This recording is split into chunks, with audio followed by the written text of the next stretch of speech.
आप मुझसे? दूर हटिए। आप चले क्यों नहीं जाते मेरी जिंदगी से? नर्क बना रखी है मेरी जिंदगी। पता नहीं कौन से बापू की सजा मिल रही है मुझे। आप चाहते क्या? पापा ने हम दोनों की शादी जबरदस्ती करवाई थी, वरना आप तो कभी मेरे लायक थे ही नहीं। और आज भी आपको पति कहते हुए मुझे शर्म आती। यंग मास्टर एशिया की सबसे अमीर कंपनी है और रायजादा ग्रुप के अरबों रुपए का बिजनेस एम्पायर आपका इंतजार कर रहा है। वक्त आ गया है कि आप आकर अपना बिजनेस संभालें। मिस्टर विक्रम, आप यहाँ पर क्या कर रहे हैं? यंग मास्टर, कि आपके पिताजी आदित्य रायजादा ये चाहते हैं कि आप आकर उनका बिजनेस संभालें। वो इस एशिया का सबसे बड़ा एम्पायर आपको सौंपना चाहते हैं। और आपको लगा कि मैं उनकी बात मान लूंगा? मैं तो उनका बेटा हूं, तो फिर ये सब मुझे क्यों देना चाह रहे हैं? फिर जब मेरी माँ बीमार थी और मैं उनके पास मदद मांगने गया था, वो तो मीटिंग में बिजी थे ना। और उसकी वजह से आज मेरी माँ इस दुनिया में नहीं रही। तो बेहतर ये होगा कि आप चले जाइए।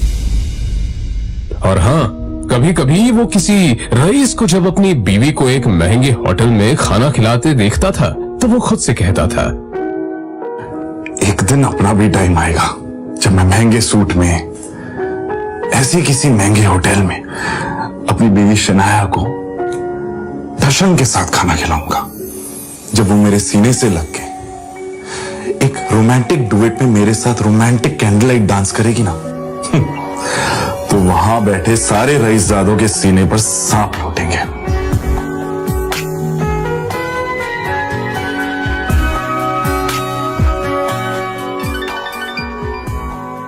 जरूर शनाया ने बहुत आहान चौंक कर उठ खड़ा हुआ। मोबाइल स्क्रीन पर देखा तो शगुन का फोन था। आहान के सारे सपने छूमंतर हो गए।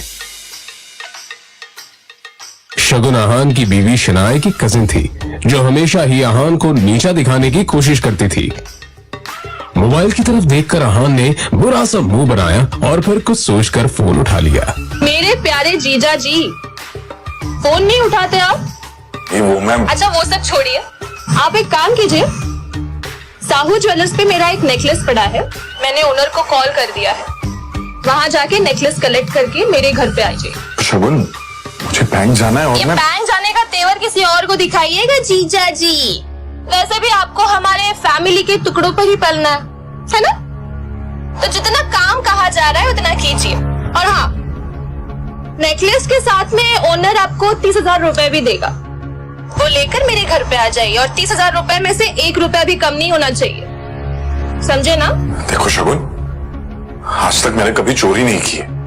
और दूसरी बात यह कि अगर मुझ पर इतना डाउट है तो किसी नौकर को भिजवा के करवा लो। क्या है ना, बहस करने की इजाजत आपको है नहीं, तो जितना काम कहा जा रहा है उतना कीजिए।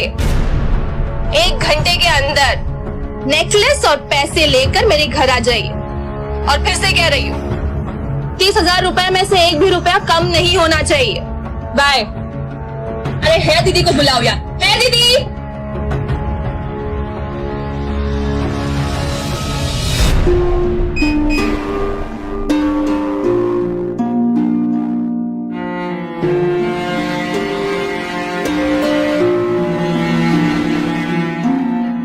जल्द ही आहान फ्रेश होकर बाथरूम से बाहर आया और जल्दबाजी में अपनी अलमारी की तरफ बढ़ा, जिसमें 2 जोड़ी पुराने कपड़े रखे थे।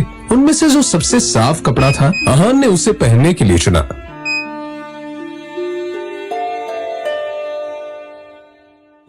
तैयार होकर वो बाहर निकला और जैसे ही सामने देखा तो उसकी सांस यामिनी गिल अपनी कुछ सहेलियों के साथ पार्टी में व्यस्त थी। तभी यामिनी जी की एक सहेली ने अपने सैंडल की तरफ देखकर कहा, यामिनी, ये देखो ना, तुम्हारे आते आते मेरा बेल्ट टूट गया चप्पल का। अब मैं घर कैसे जाऊंगी? अरे इसमें टेंशन लेने वाली कौन सी बात है? तुम पार्टी एंजॉय करो, मैं नौकर से कह दूंगी, वो ठीक करवा कर लाएगा। ना ना, मैं नौकरों पे भरोसा नहीं करती। मेरी चप्पल महंगी है, तो एक बार टूट गई चप्पल तो मैं दोबारा पहनती नहीं हूँ। लेकिन क्या करूँ, घर भी तो जाना है ना। आहान उस तरफ से निकला ही था जब यामिनी जी की नजर उस पर पड़ गई। डोंट वरी, नौकर नहीं है, नौकर से थोड़ा ऊपर ही है। वो तुम्हारा काम अच्छे से करेगा। सुनो, ये चप्पल लो और इसे ठीक करा कर लाओ। तभी यामिनी जी की सहेली ने कहा, यामिनी, ये सब काम दामाद से अच्छा नहीं लगता। अरे तुम इतना टेंशन क्यों ले रही हो? वैसे भी इसे ये सब काम करने में बड़ा मजा आता है। तुम लोग को भी कोई काम हो तो बता देना। दामाद है तो क्या हुआ, चप्पल भी ठीक नहीं करा सकता? कुछ तो करे, वैसे भी कुछ करता धरता तो है नहीं।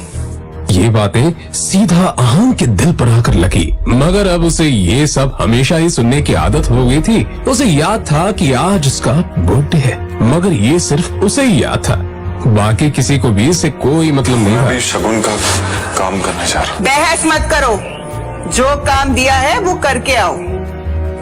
दामाद है तो दामाद की तरह रहो। भिखारी कहेगा। पता नहीं शनाया की जिंदगी में ऐसा क्या लिखा था कि तुम जैसे पति मिला है उससे।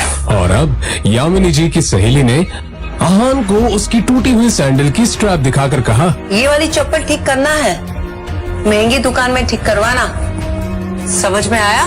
कहते हुए उसने आहान का हाथ उठाकर सैंडल उसके हाथ में पकड़ा दिया।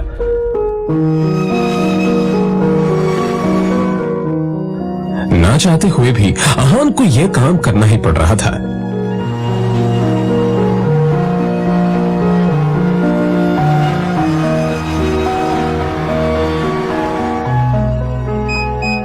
उसके मोबाइल पर उसकी बीवी शनाया ने मैसेज किया।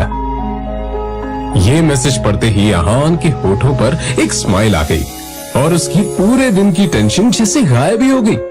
आज पहली बार शनाया ने उसे ऑफिस बुलाया था। एक वही तो थी उसकी जिंदगी में जिसकी मुस्कुराहट देखकर वो खुद को जिंदा रखता था।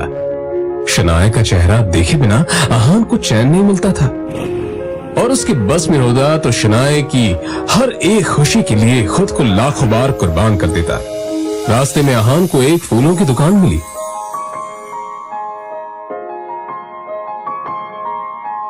और अपना पर्स निकालकर देखने लगा। उसमें सिर्फ 500 का एक नोट पड़ा हुआ था।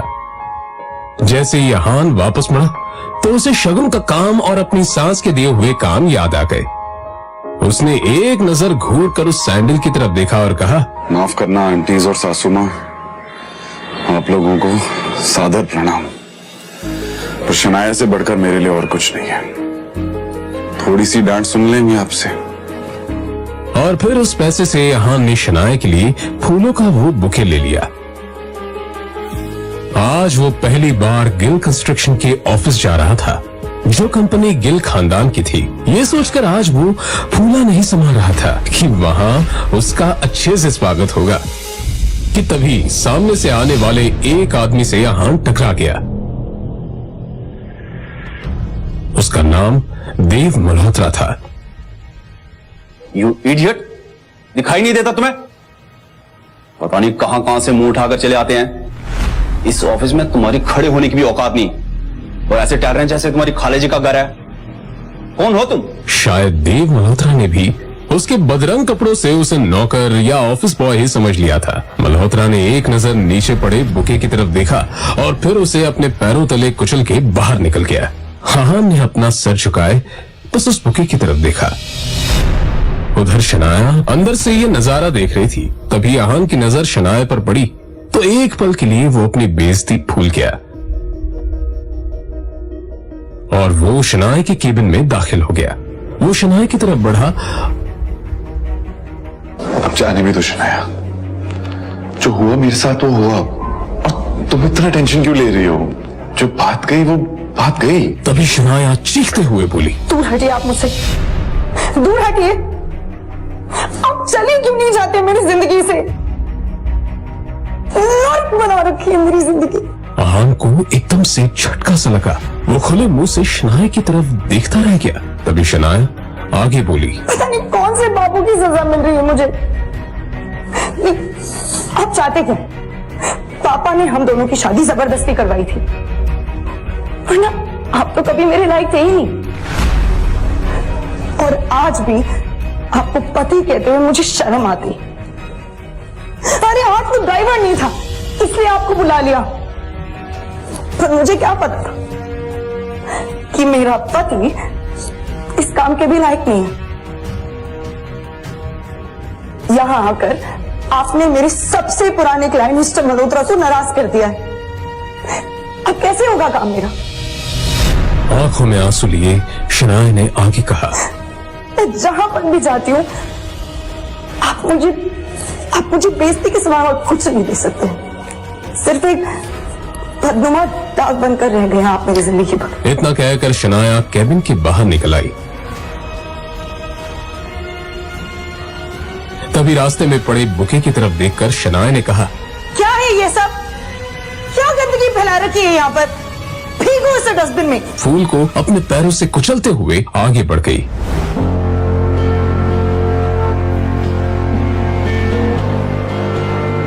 मल्होत्रा अपनी कार में बैठा पहले से शनाया का इंतजार कर रहा था। फिर आहान के सामने ही शनाया अपने क्लाइंट मल्होत्रा की कार में बैठी और बिजनेस के सिलसिले में वहीं से जा चुकी थी। तभी आहान के सामने काली रंग की कार आकर रुकी, जिसमें से एक अधेड़ उम्र का शख्स बाहर निकला। आहान उसे देखते ही चौंक गया, क्योंकि उसकी यहां आने की उम्मीद आहान को बिल्कुल नहीं थी। वो आदमी आहान के सामने आकर बोला, यंग मास्टर, एशिया की सबसे अमीर कंपनी और रायजादा ग्रुप के अरबों रुपए का बिजनेस एम्पायर आपका इंतजार कर रहा है। वक्त आ गया है कि आप आकर अपना बिजनेस संभालें। अपने सामने खड़े आदमी को देखकर आहान गुस्से में नजर आने लगा।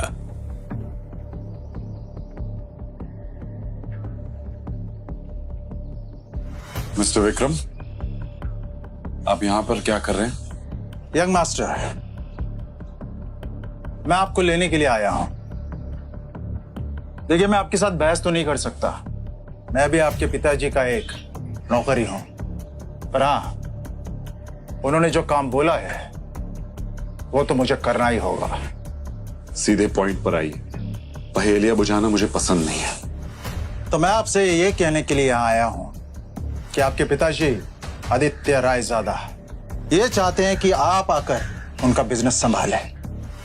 वो इस एशिया का सबसे बड़ा एम्पायर आपको सौंपना चाहते हैं। और आपको लगा कि मैं उनकी बात मान लूंगा? मैं तो उनका बेटा हूं, तो फिर ये सब मुझे क्यों देना चाह रहे हैं? फिर जब मेरी मां बीमार थी और मैं उनके पास मदद मांगने गया था, वो तो मीटिंग में बिजी थे ना।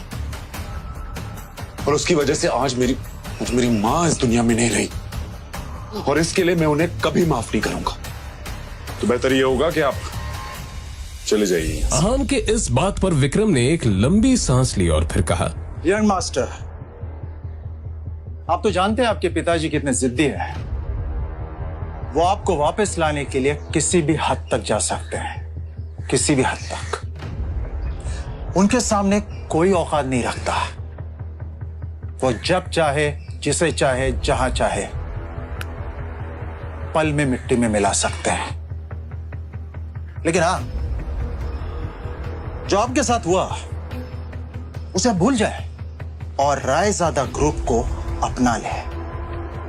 रायजादा तैयार है आपको वो सब कुछ देने के लिए जिसके आप हकदार हैं। आहान ने जैसे अपना आखिरी फैसला सुनाते हुए कहा, आप यहां से चले जाइए विक्रम, और जाके बता दीजिए कि मुझे उनकी दौलत में कोई इंटरेस्ट नहीं, और उनकी सारी दौलत भी मेरी मां को वापस नहीं ला सकती। और हां, ये बात गलती से भी बाहर नहीं आनी चाहिए कि मैं रायजादा खानदान से हूं, और रायजादा ग्रुप का मालिक मिस्टर आदित्य रायजादा का बेटा हूं। चलिए। विक्रम उसे जाता हुआ देखता रहा और फिर अपना मोबाइल निकालकर आदित्य रायजादा का नंबर डायल किया। दूसरी तरफ से आवाज आई, मुझे वो किसी हालत में चाहिए। उसके लिए जो भी रास्ता अपनाना है अपनाओ। मुझे आहान हर हालत में चाहिए।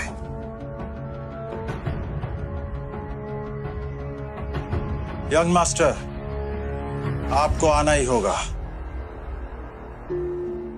इधर आहान कुछ ही देर में अब अपने घर पहुंच चुका था। लगी घड़ी में देखा तो शाम के 7 बज चुके थे। अपने आसपास देखते हुए उसने कहा, तभी अचानक ही आहान का मोबाइल बज उठा। उसने स्क्रीन पर देखा तो यामिनी जी का फोन था। फोन उठाते ही दूसरी तरफ से आवाज आई, कहाँ थे तुम? हाँ, तुम्हें पता है ना तुम्हारी वजह से मेरी सहेलियों के सामने मेरी कितनी बेइज्जती हुई है, और तुम्हारा फोन क्यों नहीं लग रहा है? हाँ, मैं अभी घर वापस आ गई हूँ, ये बताओ तुम्हारा फोन क्यों नहीं लग रहा है? माँ जी, शनाया को लेने गया था, उसका फोन। तो फोन दो उसे, उसका फोन भी नहीं लग रहा है। लेकिन माँ जी, शनाया तो मेरे साथ नहीं आई। पर अभी तो तुमने कहा कि तुम उसे लेने गए थे। हाँ, मगर वो अपने किसी क्लाइंट के साथ। आहान का इतना ही कहना था कि तभी यामिनी जी उस पर चिल्लाते हुए बोली, रात होने को आई है और तुम कह रहे हो कि वो किसी क्लाइंट के साथ है? तुमने कुछ गड़बड़ की होगी, इसलिए तुम्हारे साथ वो आई नहीं। अच्छे दामाद तो तुम बन नहीं पाए, कम से कम अच्छी पति तो बनो। तुम्हारे पास 1 घंटा है, किसी भी तरह शनाया को ढूंढकर इस घर में वापस लाओ। आहान ने शनाया का नंबर डायल किया तो वो नहीं लग रहा था। अब सच में उसे शनाया की फिक्र होने लगी थी। Come on, Shanaya, pick up the phone. वो लगातार शनाया को फोन लगाता रहा मगर उसका फोन नहीं लगा। अब परेशान होकर आहान बाहर निकला। आहान के बारे में भले ही मल्होत्रा को नहीं पता था, मगर आहान देव मल्होत्रा के बारे में कई बार शनाया के मुंह से सुन चुका था कि मल्होत्रा उसका पुराना क्लाइंट है और उसका एक नाइट क्लब भी है।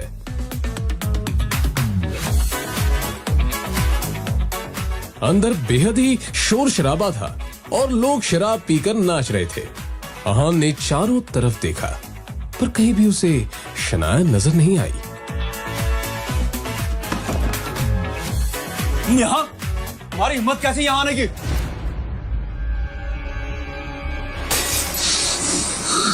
मिस्टर देव मल्होत्रा, मैं शनाया का पति हूं। जी तो कर रहा तुम्हें अभी के अभी जान से मार दूं, पर मेरे हाथ बंधे हुए हैं क्योंकि शनाया को तुम पर बहुत भरोसा है। अब तुम्हारे साथ क्या करना है ये शनाया ही डिसाइड करेगी। आउट।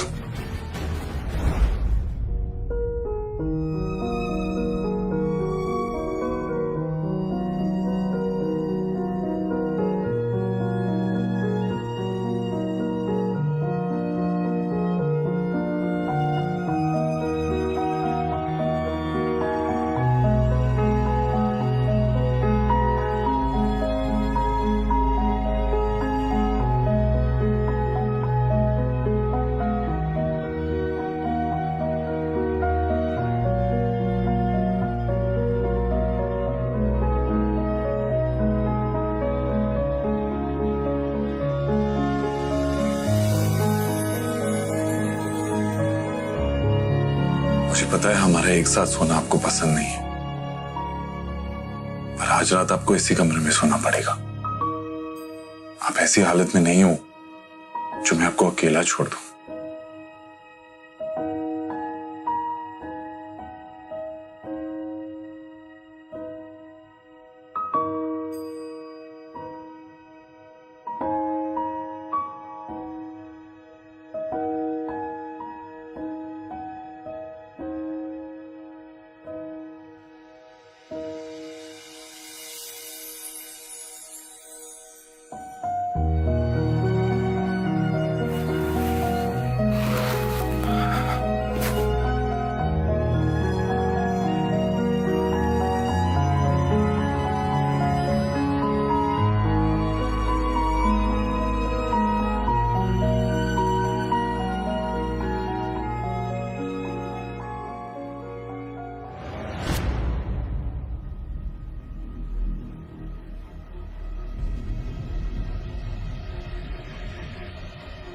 आपकी हिम्मत कैसे हुई मुझे अपने साथ सुलाने की?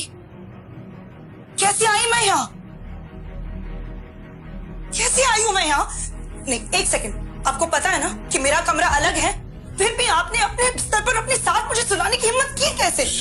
नहीं, क्यों किया आपने ऐसा? क्यों? शनाया, तुम कल रात को नशे में थी और मल्होत्रा से बचाकर मैं आपको यहाँ लाया, और आपको इस हालत में देखकर आपको अकेला छोड़ना मैंने सही नहीं समझा, बस इसलिए।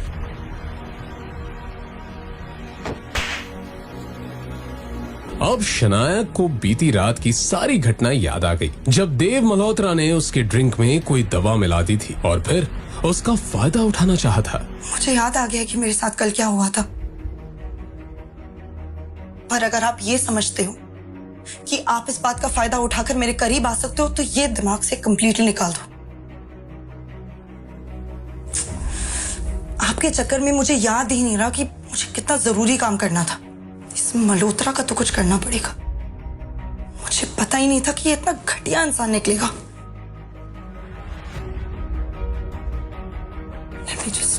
कहते हुए शनाया ने अपना लैपटॉप खोला और ईमेल चेक करने लगी। तभी उसे सामने जो दिखा उससे शनाया एकदम से शॉक्ड हो गई। वो हैरानी से ईमेल पढ़ते हुए बोली, ये कैसे हो सकता है? इस ऑफिसर ने मेरे ड्रीम प्रोजेक्ट को अप्रूव करने से मना कर दिया। तभी अचानक ही शनाया का मोबाइल बजने लगा।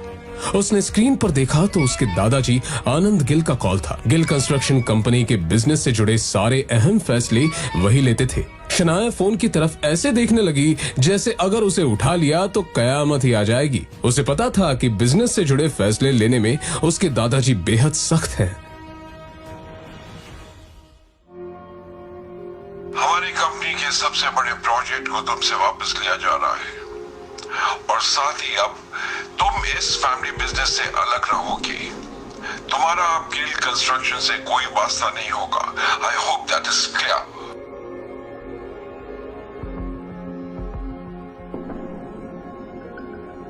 अब ये सब जो कुछ भी है मेरी सरदर्दी है और ये सब मैं खुद ही हैंडल कर लूंगी। इस एक मेल की वजह से मुझसे मेरा ड्रीम प्रोजेक्ट छीना गया। दादाजी ने कहा है कि वो मुझसे प्रोजेक्ट वापस ले रहे हैं और सिर्फ यही नहीं, मुझे कंपनी से भी बाहर किया जा रहा है। मगर ऐसा कैसे हो सकता है? एक प्रोजेक्ट की वजह से कोई भी किसी को कंपनी से कैसे निकाल सकता है? और अगर अप्रूवल नहीं मिला इसमें आपकी क्या गलती है? मैंने कहा ना कि मैं ये सब खुद हैंडल कर लूंगी। मुझे लगता है कि आपको एक बार दादाजी से मिलकर इस मामले में बात करनी चाहिए। इतना बड़ा फैसला फोन पर नहीं कर सकते। शनाया, दुनिया मुझे निकम्मा समझती है और शायद आप भी मुझे ऐसे ही समझते हैं। आप एक बार अपने इस निकम्मे पति को भी मौका देकर देख लो।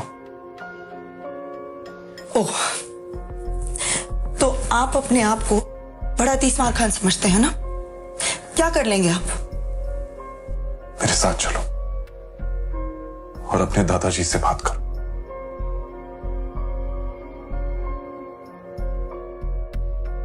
चलो। कुछ ही देर में वो दोनों शनाया के दादाजी आनंद गिल के ऑफिस में थे। Shanaya, Aahan, sit down. देखो शनाया, बिजनेस के मामले में मैं बहुत साफ हूं। मैंने जो फैसला लिया है गुस्से में आकर नहीं और ना ही जज्बात में आकर लिया है। ये नई बिल्डिंग का प्रोजेक्ट गिल कंस्ट्रक्शन का बहुत बड़ा सपना था जो अब तक मुकम्मल नहीं हुआ। वाई? दादाजी, आई फील लाइक क्योंकि तुमसे ये काम नहीं हो पा रहा। मैंने ये प्रोजेक्ट तुम्हारे कजन सौर्य को दे दिया है।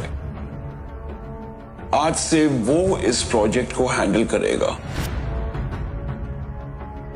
तुम घर पर बैठकर आराम करो। पर दादाजी, ये प्रोजेक्ट मेरा सपना है दादाजी। मुझे नहीं पता क्या कमी रह गई जो हमें अप्रूवल्स नहीं मिले, बट आई प्रॉमिस यू किसी भी हाल में मैं अप्रूवल्स लेके रहूंगी। दादाजी प्लीज शौर्या को ये प्रोजेक्ट देने से पहले मुझे एक आखिरी मौका दीजिए प्लीज दादाजी। ठीक है, मगर ये काम आज ही होना चाहिए। I hope I am clear on that. जी दादाजी, एब्सोल्युटली।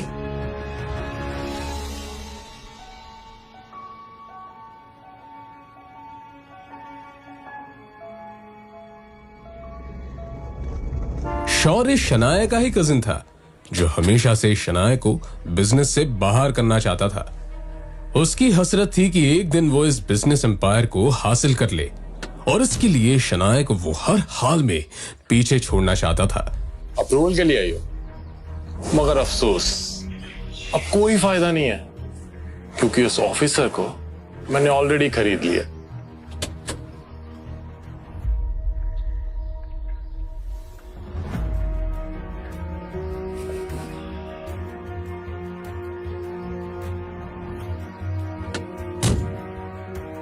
लाइफ पे तो बड़ी मस्ती कर रहे थे। मिस्टर सक्सेना,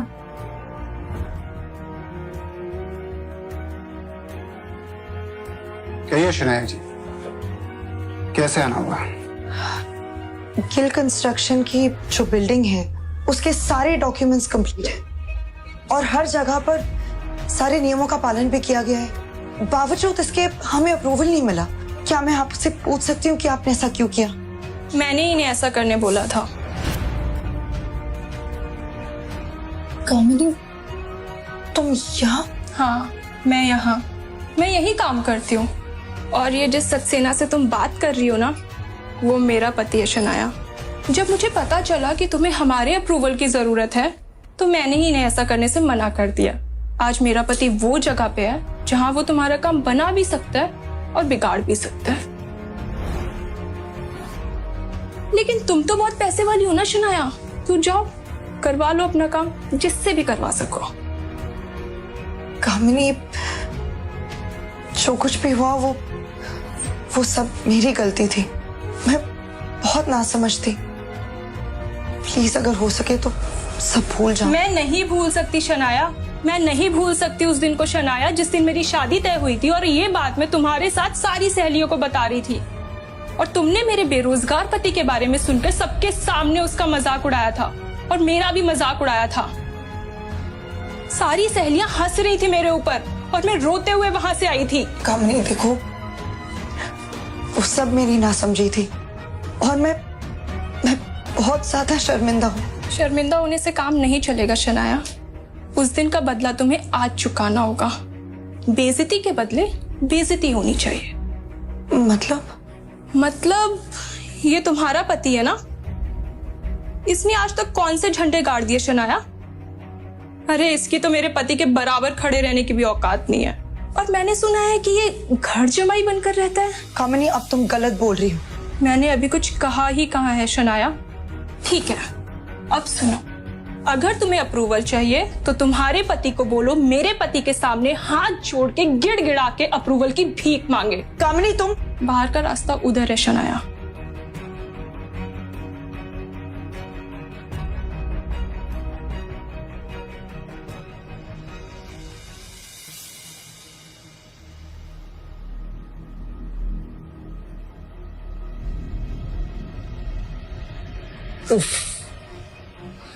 शायद काम हुआ नहीं। So sad. अब तो तुम्हें ये प्रोजेक्ट मेरे हवाले करना होगा। और तो और आनंद दादू की नजरों में भी अब तुम किसी काम की नहीं रही। अब तो तुम्हें ये कंपनी भी छोड़नी पड़ेगी। तुम बिल्कुल टेंशन मत लो, मैं हूं ना, मैं सब संभाल लूंगा।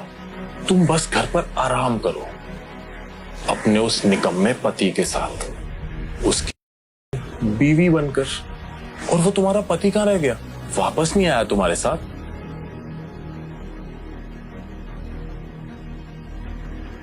बाहर से शीशे के उस पार क्या हो रहा है ये साफ दिख रहा था।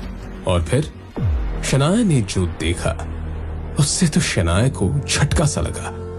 अंदर अहान सारे स्टाफ के सामने गिड़गिड़ा रहा था, अप्रूवल की भीख मांग रहा था।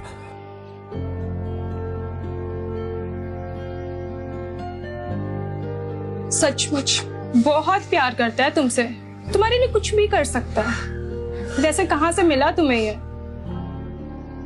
खैर, मुबारक हो, तुम्हें तुम्हारा अप्रूवल मिल चुका।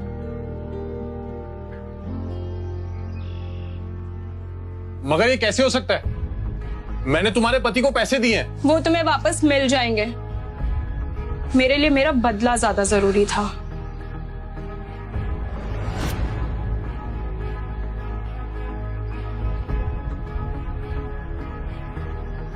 क्या समझते हैं खुद को? क्यों किया आपने ऐसा?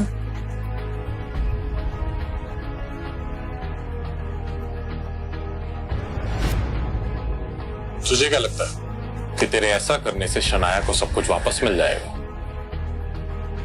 मैं इसे कहीं का नहीं छोड़ूंगा।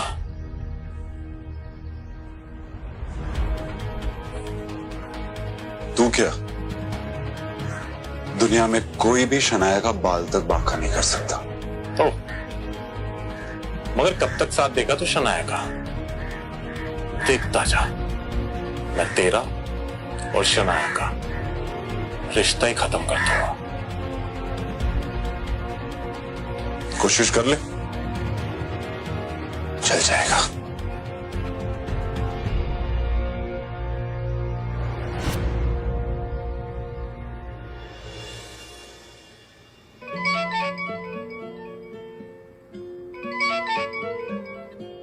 जी दादाजी। तुम्हारी कामयाबी की खुशी में हमने आज पुराने घर पर पार्टी रखी है। तुम आहन के साथ आ जाना। जी दादाजी, थैंक यू। हम आ जाएंगे।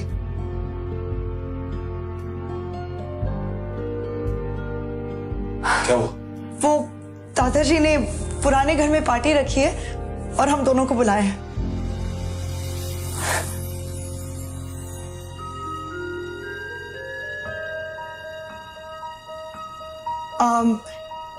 मेरा मतलब है कि पार्टी में बुलाया है, पर इसमें इतना खुश होने वाली बात ही नहीं है। उन्होंने कहा है कि आप सिर्फ हमें छोड़ने चलेंगे बस। आहान भी अंदर ही अंदर काफी खुश था, मगर उसने ये अपने चेहरे पर जाहिर नहीं होने दिया।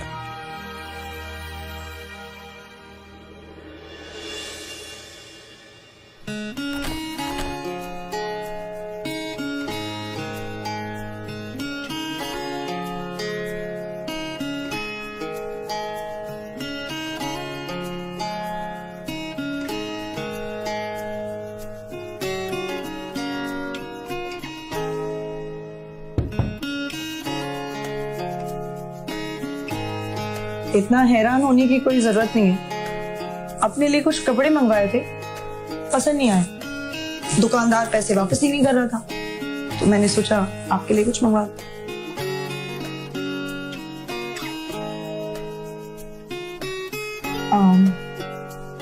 चलते हुए पहन लीजिएगा।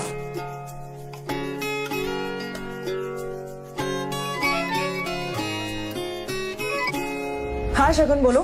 शनाया, ये शॉपकीपर बोल रहा है कि तुमने आहान के लिए स्पेशल ऑर्डर देके सूट बनवाया है।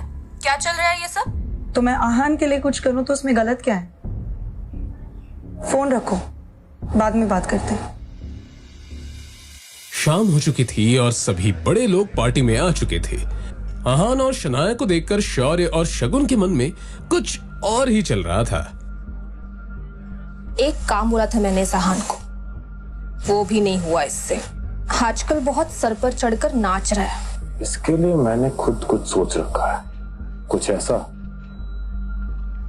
जिससे जितनी ये जोड़ी खूबसूरत दिख रही है ना, उतना लोग इन पर थूके।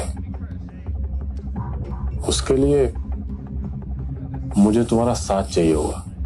इस पार्टी में कुछ तो ऐसा करना पड़ेगा जिससे आहान और शनाया की बेइज्जती भी हो जाए और गलती भी आहान की हो। शौर्य, ऐसा होगा कैसे?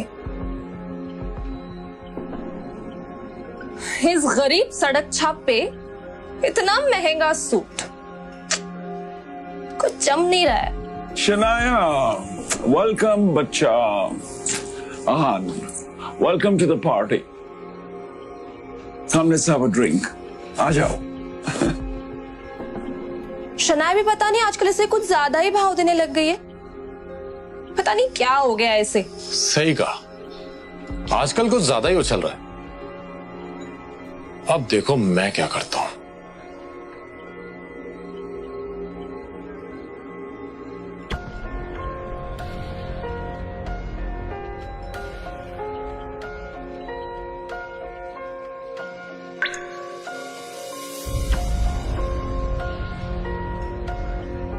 अरे आहान, आज ये सूट कहां से मारा?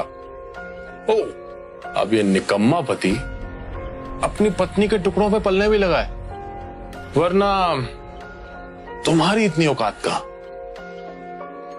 कि तुम इतना महंगा सूट पहन सको। अरे जीजा जी, इसकी बातों का बुरा मत मानिए आप। अब आखिर जीजा जी घर जमाई है ना, अब घर जमाई तो अपने ससुराल के टुकड़ों पर ही पलता है ना? और आप अपनी पत्नी के पैसों पे ऐश कर रहे हो, तो इसमें गलत क्या है? अच्छा सॉरी, लेकिन शगुन, तुम्हें लगता है कि शनाया इससे प्यार करती है?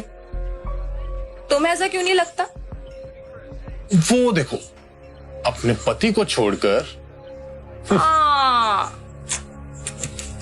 वो तो है। गौरव हमेशा से ही शनाया को पसंद करता था, मगर फिर उसकी शादी शगुन के साथ हो गई।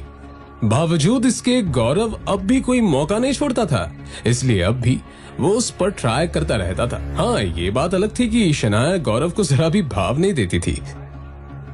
कम से कम आज के दिन तो शनाया को अपने पति को अकेला नहीं छोड़ना चाहिए था। जीजा जी, ओ छोड़िए ना, चलिए हम एंजॉय करते हैं। नहीं, मैं शराब नहीं पीता। अरे कम ऑन आहान, कभी कभी ऐसी पार्टीज में ये सब चलता है। हाँ, पी भी लो। नहीं, अरे लो यार, P low. Yes. That's like a good boy. ओ जीजा जी, हमारे ग्लास से नहीं पियेंगे? इतना भेदभाव? चलिए, come on, finish it. Come on, come on, come on, come on. You have to do this. You have to do this. Come on, come on. Bravo, जीजा जी.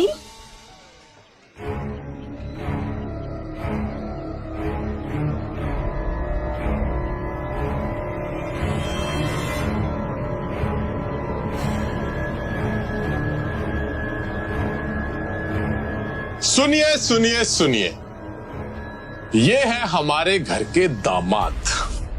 इनमें बहुत सी खूबियां हैं और ये किस खानदान से है, इनका पेशा क्या है, आज ये सब बताएंगे कि इन्होंने क्या सोचकर हमसे रिश्ता जोड़ा। ओह, तो तुम दोनों ने इसीलिए मुझे शराब पिलाई।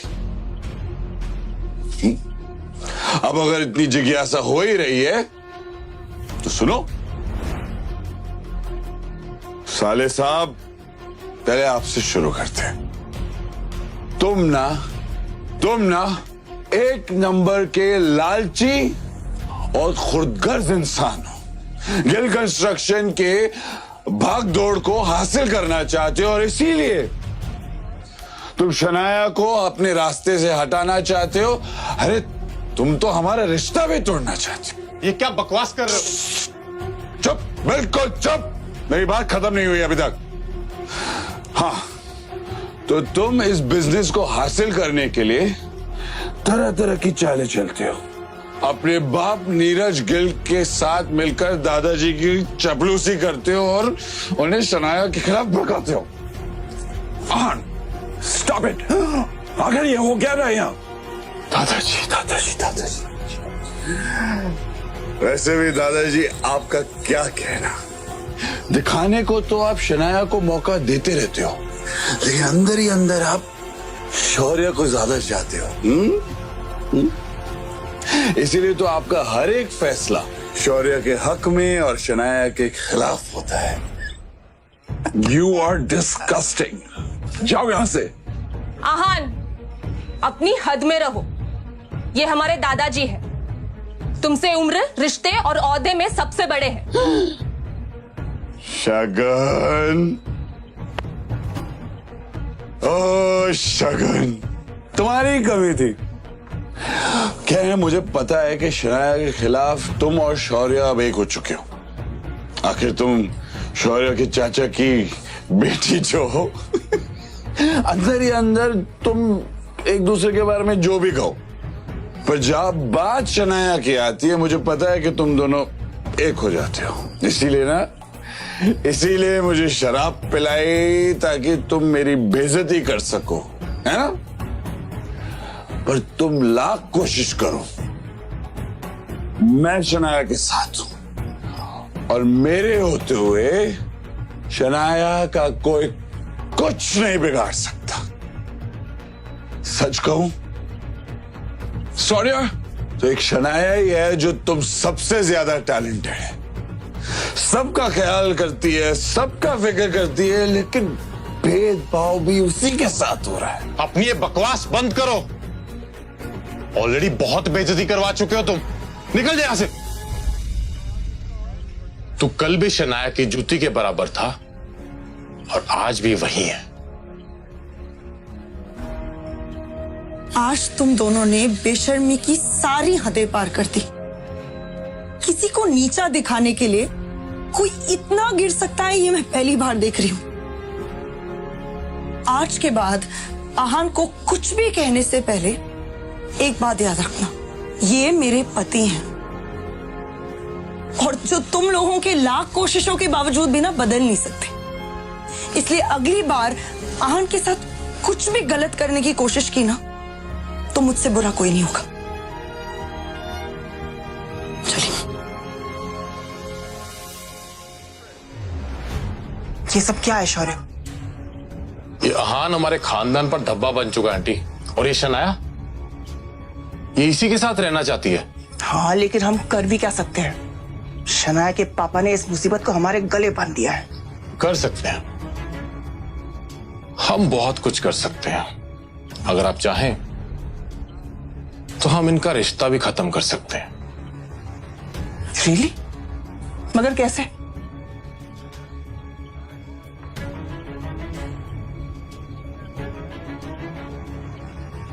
ठीक है, तुम्हें जो करना है तुम करो, लेकिन एक बात याद रखना, शनाया को कुछ नहीं होना चाहिए। आप फिक्र मत करिए, शनाया को कुछ नहीं होगा।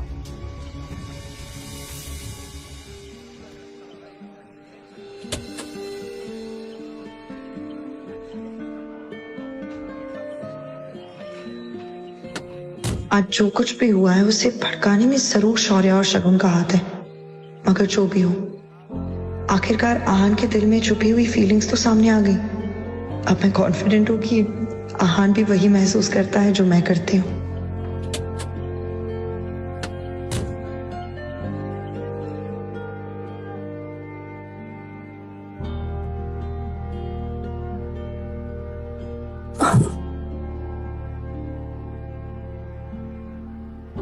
मैं आपसे बहुत प्यार करता हूँ। सॉरी, जो भी हुआ ना उसमें मेरी कोई गलती नहीं। सब ना हमें अलग करना चाहते, मगर मैं ऐसा होने नहीं दूंगा। मैं आपके साथ रहूंगा, आपको कभी अकेला नहीं छोड़ूंगा।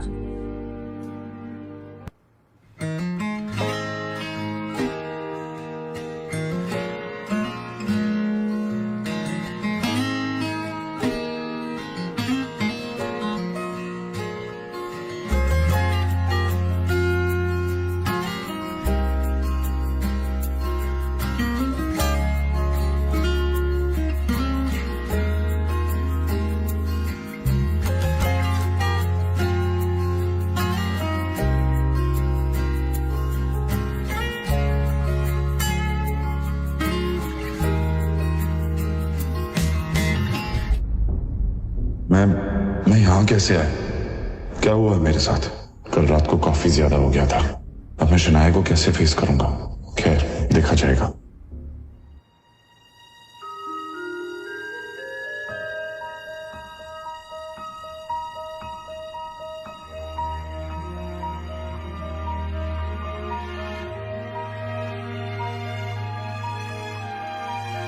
Good morning. कल रात जो भी हुआ उसके लिए मैं बहुत शर्मिंदा हूं। कल रात को आपको फिर से मेरी वजह से तकलीफ हुई, उसके लिए हो सके तो मुझे माफ कीजिए। कल रात के लिए I am really sorry. Coffee तो ले लो।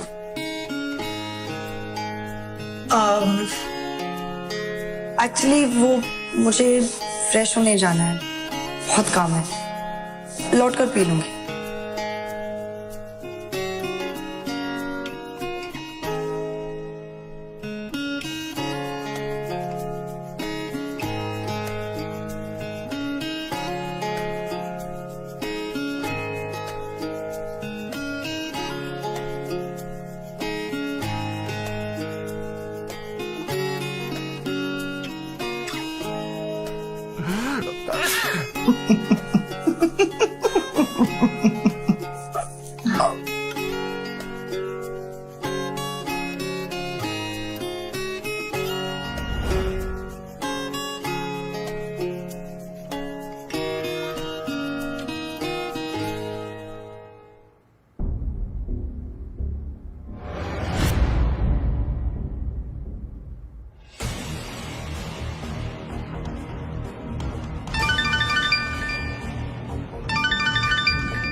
विक्रम बोल रहा हूँ। अब आप क्यों फोन कर रहे हैं? अपने फैसले के बारे में क्या सोचा है यंग मास्टर? मैंने आपसे कितनी बार कहा है मेरा पीछा छोड़ दीजिए, मुझे बार बार फोन मत कीजिए। मैं नहीं चाहता कि कोई भी जाने कि मैं एक अमीरजादा हूं। ये बात सीक्रेट ही रहनी चाहिए।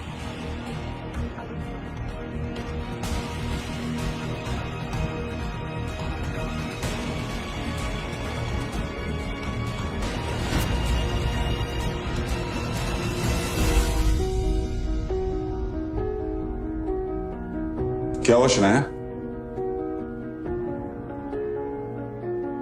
हाँ, वो कल रात को जो हुआ इसलिए। इट्स ओके, मुझे ऑफिस जाना है, इसलिए बार बार एक ही बात करना बंद कीजिए प्लीज।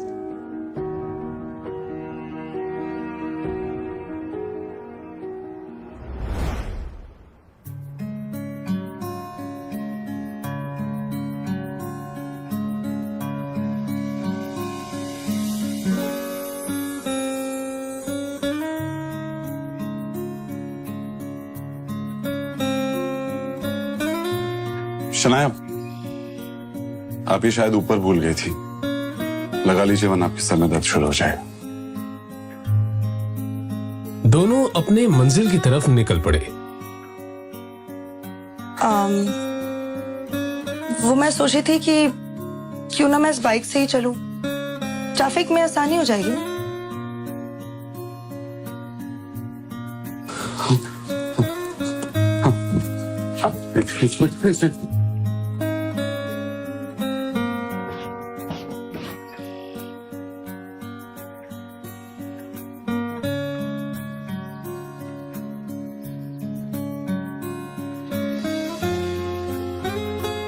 बाइक पर बैठकर शनाया ने आहान के कंधे पर हाथ रखा तो आहान को एक अलग ही एहसास हुआ। शनाया का भी कुछ यही हाल था। आज वो दोनों पहली बार पूरे होश में एक दूसरे के इतने पास थे।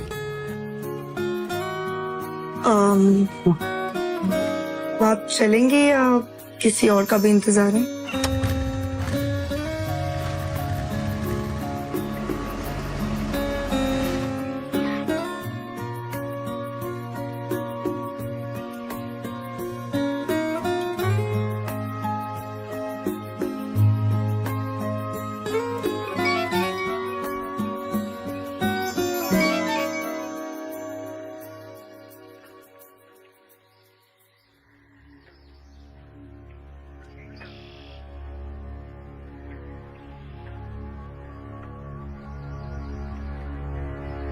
शनाया के पापा के एक्सीडेंट की खबर सुनकर आहान की भी वही हालत खराब हो गई, क्योंकि एक वही तो थे उनकी जिंदगी में जिन्होंने आहान पर हमेशा विश्वास किया था। शनाया बेटा, तुम्हारे पापा ने आईसीयू में रखा है। आप चिंता मत कीजिए, सब ठीक हो जाएगा। जाके पता करके आते हैं, चलिए। क्या बात है डॉक्टर, कैसी हालत है वो उनकी? जब उन्हें यहाँ लाया गया तो उनकी हालत बहुत खराब थी, पर अब उनकी हालत स्थिर है। फिर भी हम उन्हें निगरानी में रखे हुए हैं। फिलहाल उम्मीद है कि उनकी हालत में सुधार हो, पर कुछ और होने की आशंका से हम इनकार भी नहीं कर सकते।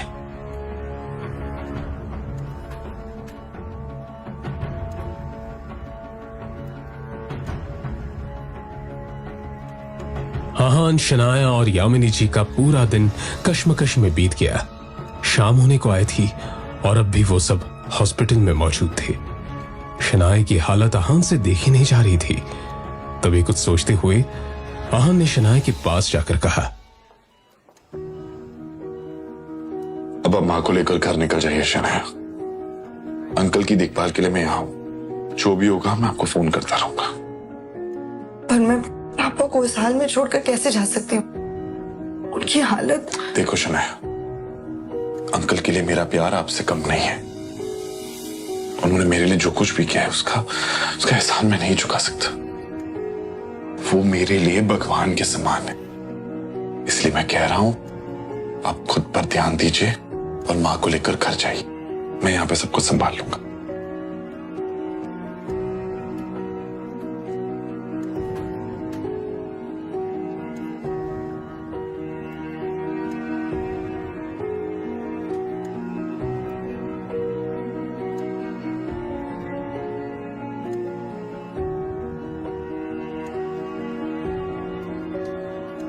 कुछ ही देर में शनाया अपने कमरे पर और यामिनी जी अपने घर पर थी। उधर अहान अभी हॉस्पिटल में एक जगह बैठा हुआ था जब डॉक्टर ने उसके पास आकर कहा, देखिए मिस्टर शेखर की हालत अचानक ही बहुत ज्यादा बिगड़ती जा रही है, जल्दी उनको ऑपरेशन करना होगा। डॉक्टर आपने तो कहा था उनकी हालत स्थिर है, फिर अचानक क्या हो गया? इस बारे में हम कुछ भी ठीक से नहीं कह सकते, मगर उनका ऑपरेशन जल्दी नहीं किया गया तो उनकी जान को खतरा है। तो फिर डॉक्टर आपको किस बात का इंतजार है? आप ऑपरेशन शुरू कीजिए। ओके फाइन, मगर कुछ डॉक्यूमेंट्स हैं जो आपको भरने पड़ेंगे और साथ ही जाकर बिल काउंटर पर आप जाकर 15 लाख जमा करा दीजिए। मैं ऑपरेशन की जाकर तैयारी करता हूँ। ओके? 15 लाख की बात सुनते ही अहान टेंशन में नजर आने लगा। उसने शनाया को कॉल करने के लिए फोन निकाला ही था कि तभी उसके सामने विक्रम खड़ा दिखाई दिया, जो अहान की तरफ देखकर मुस्कुरा रहा था।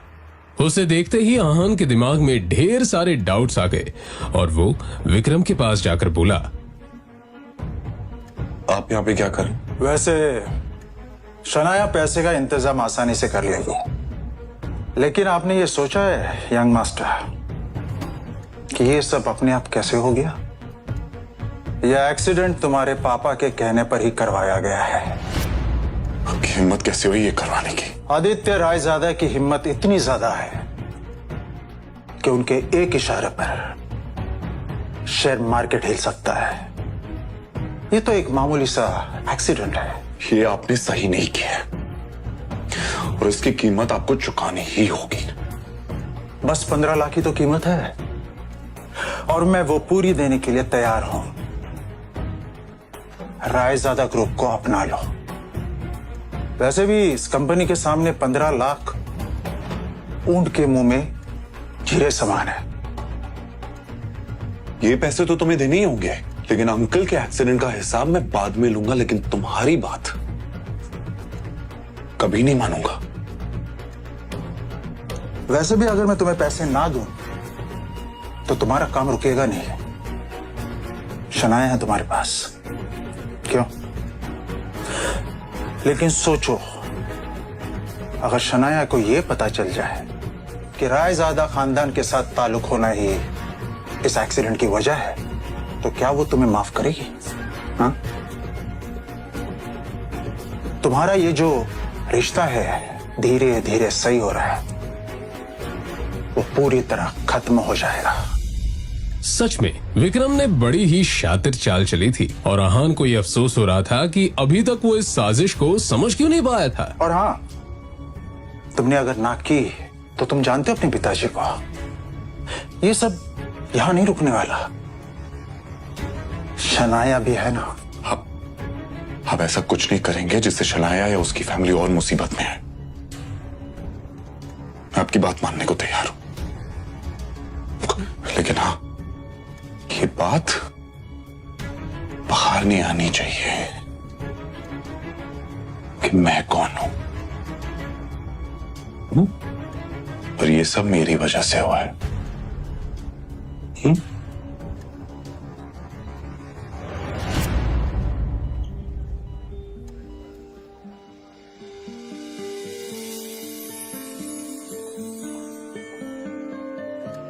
अहान ने शनाया को उसके पापा की हालत के बारे में बताया और फिर जरूरी फॉर्मेलिटीज पूरी करने के बाद उनका ऑपरेशन शुरू हो गया।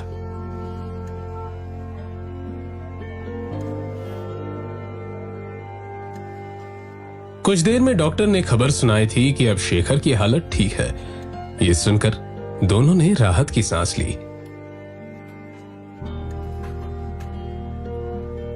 अब वो मैं पापा के लिए खाना लेकर आई थी, सोचा था उनकी तबीयत बेटर होगी तो उन्हें खिला दूंगी, पर अब आप ही को खाना पड़ेगा।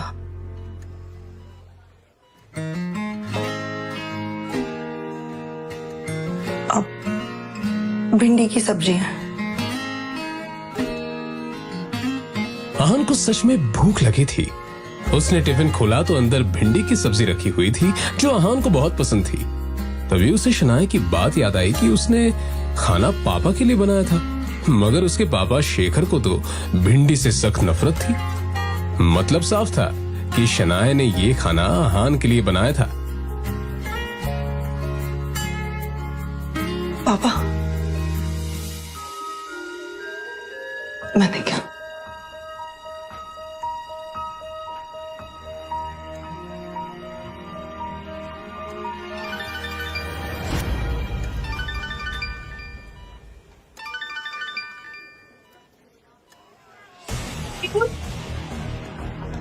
हेलो शगुनी, क्या नया नाटक है? शगुन के रोने की आवाज और गुंडों के हंसने की आवाज आहान के कानों में साफ पड़ रही थी।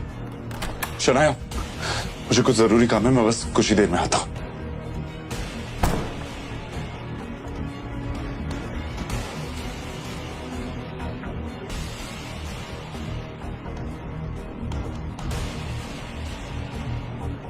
अचानक हुए इस हमले से आहान खुद को संभाल नहीं पाया। अपनी नाक पर पड़े बंधन से आहान ने निकलने की पूरी कोशिश की थी, मगर अंत में उसका शरीर ढीला होता गया और आहान बेहोश होकर जमीन पर गिर पड़ा।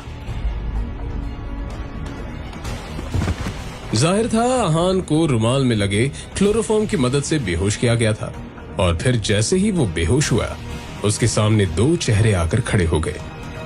उनका नाम शौर्य और शगुन था। दोनों के चेहरे पर एक विजयी मुस्कान थी। तभी शगुन ने शौर्य से कहा,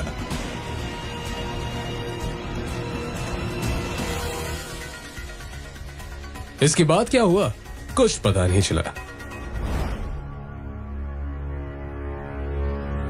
अगली सुबह जब आहान की आंख खुली तो उसे अपने कमरे में पाया। मैं कैसे आया? रात के बारे में याद आते ही आहान चौंक पड़ा। क्या हुआ है मेरे साथ?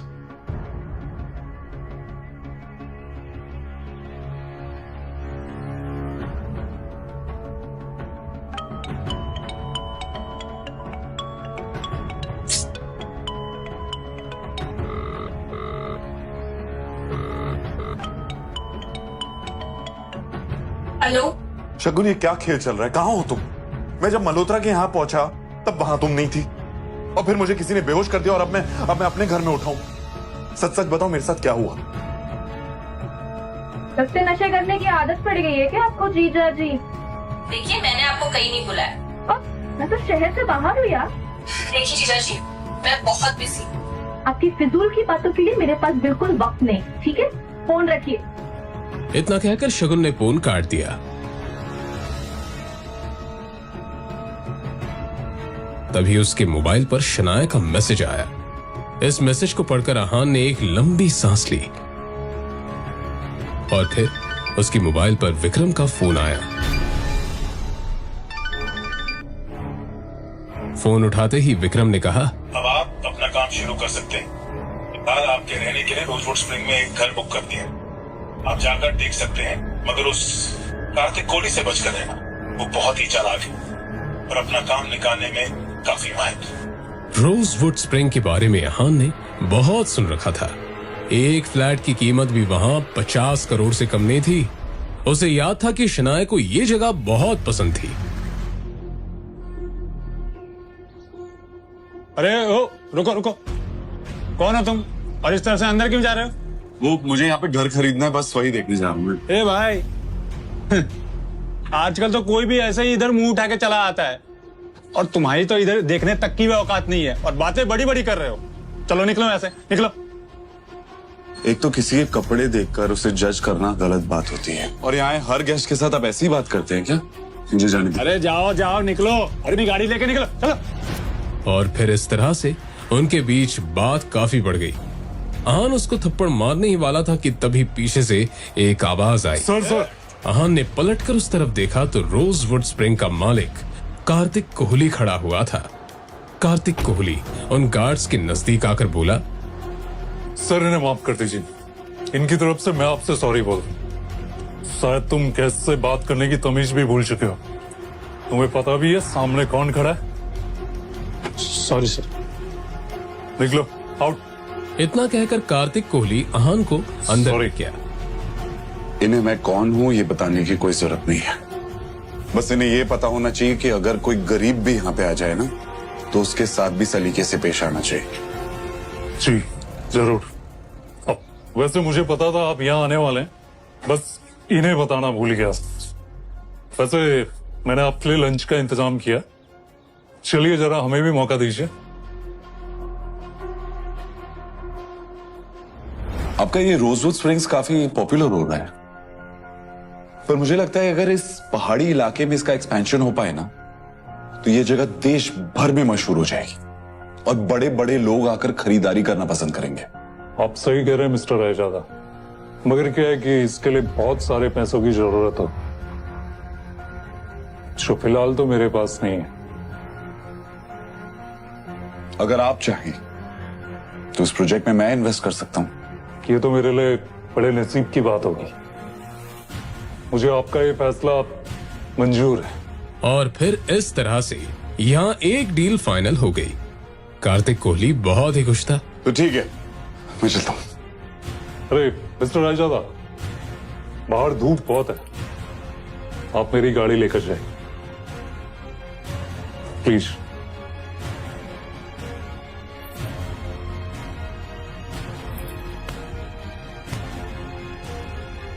फिर अहान उस गाड़ी में बैठा और ड्राइव करते हुए निकल गया।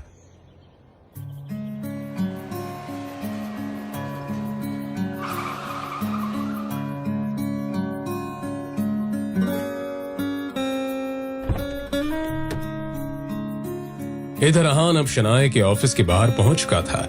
आज वो इस गाड़ी पर शनाए को ले जाने वाला था। बाहर निकलते ही शनाए हैरानी से अहान को देखकर बोली, ये इतनी महंगी गाड़ी रेंट करने की क्या जरूरत थी? अरे आप टेंशन मत लीजिए, इसे मेरे एक दोस्त ने ऑफर किया। आप चलिए चलते।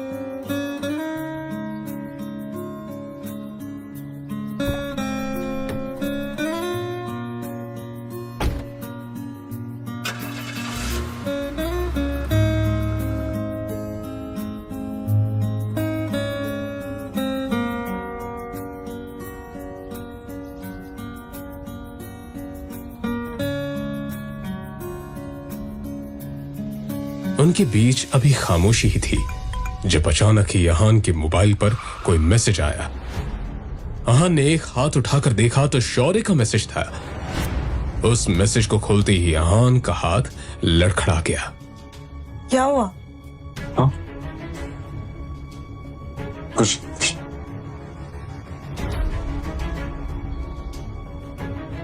शनाए ने घूरते हुए एक नजर अहान की तरफ देखा तो उसे कुछ अजीब लगा। अगर आपको कोई प्रॉब्लम है तो आप मुझे बता सकते हैं।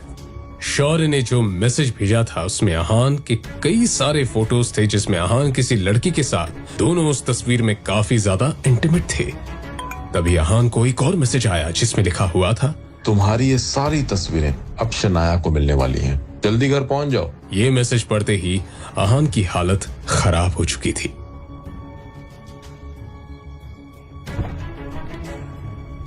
वही रुक जाओ। अब इस घर में कदम रखने की हिम्मत भी मत करना। आज तक तुम सिर्फ एक धब्बा थे, आज कलंक बन चुके हो।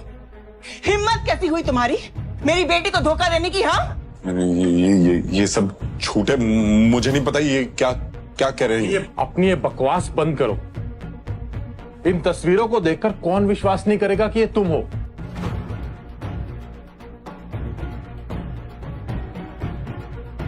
कहते हुए शौर्य ने मोबाइल शनाए के हाथों में दे दिया। शनाए हैरानी से सभी फोटो देखे जा रही थी। उसकी आंखों में आंसू आ चुके थे। एक नजर शनाए ने अहान की तरफ देखा तो अहान ने कहा, ये झूठ है, ये सब है ना हमारे रिश्ते को खत्म करने की कोशिश करें। मुझे नहीं पता कि ये तस्वीरें कहां से आई है, कैसे आई है, सब झूठ कह रहे हैं ये सब। अच्छा, तो सच क्या है तुम ही बताओ ना। पैसे के लालच के लिए तुमने शादी तो कर ली, और हाँ, तुम कौन से रिश्ते की बात कर रहे थे? वो जो अब तक बना ही नहीं। शनाया आंखों में आंसू लिए सभी के चेहरे की तरफ देखे जा रही थी। शनाया, सामने डिवोर्स पेपर्स रखे, चुपचाप साइन करो। अब इस आदमी के साथ मैं तुम्हें 1 मिनट के लिए भी बर्दाश्त नहीं कर सकती। फिर एक बार शनाया ने आहान की तरफ देखा। उसकी आंखों में आंसू देखकर आहान का दिल जोरों से धड़कने लगा।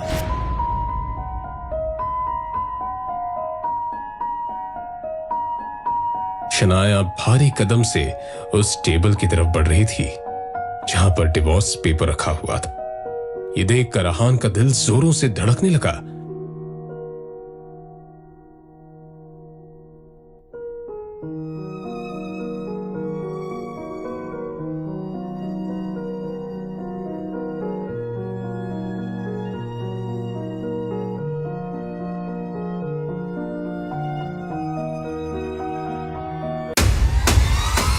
आगे की कहानी जानने के लिए नीचे दिए गए लिंक से डाउनलोड करें पॉकेट FM ऐप।